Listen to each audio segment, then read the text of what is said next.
one of the people who called for Nancy Pelosi to maybe step aside at the age of 77 is Linda Sanchez of California, who's, of course, a female, Latina, Democrat. Right. So here you have some guy telling a woman that she's a sexist for criticizing Nancy Pelosi. I'm losing track of who's got privilege here. How does this work? Right. Well, I mean, we're not. Linda Sanchez isn't necessarily right because she's a Latina woman for saying I that. agree. I mean, right. Yes, and maybe others are sexist when it comes to Nancy Pelosi. So I do believe that. I think he is correct there. I don't think Linda Sanchez necessarily was sexist by saying what she said. Maybe jealous. I mean, Nancy Pelosi is a pioneer. She's a powerful woman.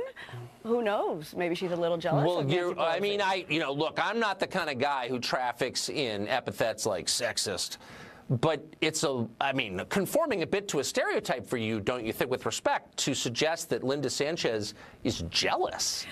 Like one woman looks upon another woman's success and is jealous? I mean, that's kind of a gender stereotype, Well, no, it just doesn't make sense. Nancy Pelosi is not a liability. Her caucus supports her. Why would she be there? She would not be there if she were a liability. So Linda Sanchez's comments make no sense whatsoever. So I can't imagine. Look, it's not my fight. I'm not a fight, but here, I mean, I'm not a Democrat, so have fun. But here are the numbers, and maybe this is part of the reason. So after the 2006 election, it was midway through Bush's second term, Democrats retook the House. Pelosi became Speaker. That year, they had 233 seats in the House of Representatives. A lot has happened since Donald Trump got elected, and now Democrats have 194 seats in the House. That's a massive and historic loss. Meanwhile, Democrats have lost over 1,000 seats across the country with Pelosi as the most visible leader of their party. So maybe just by the numbers that suggest abject failure. But the numbers also do show that politics can be quite sexist. We have this nation has 51% women, yet we're 20% of Congress, 20% in the House, 20% in the Senate.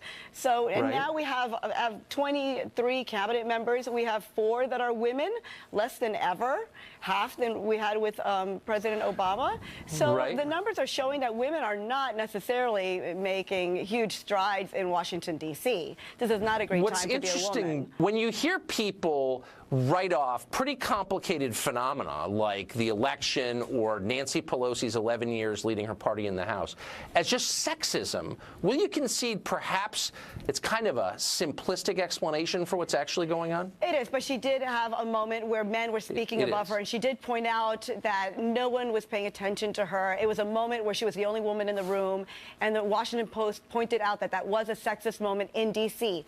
So maybe he was referring to those moments that she has experienced. There's a lot of sexism in D.C. and in politics, in American politics. It's alive and those are general, but may I just ask you one last final question? Yeah. Nancy Pelosi is, the most powerful female leader in Washington. She's also one of the great, but she's also one of the richest people in Washington, one of the richest people in the country. Right. So how rich and how powerful can you get until you're not really allowed to complain about being a victim anymore, if you see what I'm saying? Well, when men at what point does it become kind of ludicrous? When she can talk and be heard like her counterparts, like her male counterparts, then she could say that. But if she's not treated equally, she could keep complaining.